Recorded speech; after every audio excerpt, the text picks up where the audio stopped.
Hello, my name is Megan Wassif, and I'm honored to introduce Grayson to you today. When Grayson and I were in JK, I took a particular liking to her and for some reason proceeded to chase her around the playground and try to kiss her. Though there is no explanation for this really odd behavior, I continue to be obsessed with Grayson and all the amazing things she does.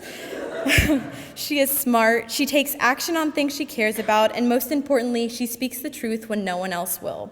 I know she will do the same today, so I give you Grayson May Lusk-Hussong.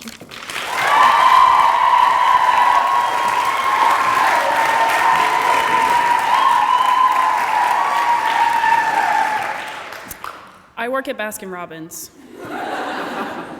Most of my conversations revolve around the BR, but today I won't be telling any of my usual stories about my coworkers, my hardcore bosses, the time a lady told me I was the fastest milkshake maker ever,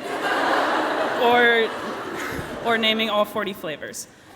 I've served pretty much every type of person since I started working at Baskin-Robbins at the end of July. Overly nice people, mean people, crying women post-breakup, tween couples on a first date, elderly couples celebrating 60 years of marriage, and every type of person in between. Most of the people who come into the store are demanding and completely oblivious to the fact that the teenager behind the counter is not getting paid nearly enough to deal with their superiority issues. It has been 6 months since I started in the service industry, half a year, and it was only 2 weeks ago that I realized that smiling and giving an energetic, "Welcome to Baskin-Robbins," is not all that being a decent server is about. It's about listening. On an abnormally slow Tuesday night, a man came in by himself. I asked him if he was ready to order, and without looking at me, he launched into a series of questions in an unnecessarily loud voice. All of the answers to the questions were on the menu, but nonetheless, I began verbally answering these questions to the best of my ability. As I was answering his questions, I could tell he was not listening, and he would continue asking the same questions with slight variations. After a solid 7 minutes of my trying to explain the difference between a kid's scoop and a regular scoop to him, he finally settled on the brownie sundae. But then he had to decide which flavor of ice cream and whether or not he wanted the hot fudge, whipped cream, nuts, and cherry.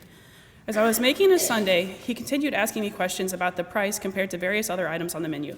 I kept answering, but in an obviously annoyed tone. Eventually he paid and sat down at the table nearest the counter. After dealing with this man for 10 minutes, I went back to my cleaning, trying to hold back an exasperated sigh. He again approached the counter to ask for a cup of water. As I was getting the water, he said, "You're really cool. Do you think I'm cool?" He asked with such earnestness that I was caught off guard. I really looked at him for the first time. I saw a deep sincerity and innocence in his eyes and realized that the fact that I had answered all of his questions and tried to serve this man with respect and patience had really meant something to him.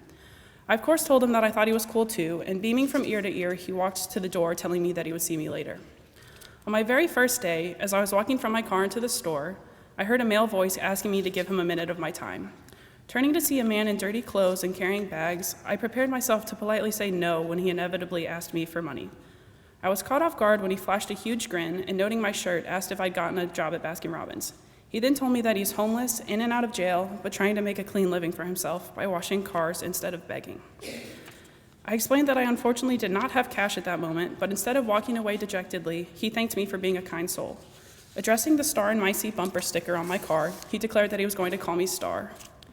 When I left the store that night, my hubcaps were freshly washed. I sometimes don't see him for weeks at a time, but on the evenings when he is around, he always greets me with a warm, "Hey, Star," and never fails to walk me to my car after I lock up. I had not done anything for this man other than listen to him and treat him with civility. It literally took no time or effort on my part, and yet my simple act of listening had resulted in a real friendship. Sometimes I have a hard time listening. Sometimes I put whipped cream on a sundae even after the customer asked for no whipped cream. But if there's one non-ice cream related thing I've learned at Baskin-Robbins, it's that listening is so much more important than just getting the order right. Life moves pretty fast. If you don't stop and listen once in a while, you could miss it. Thank you.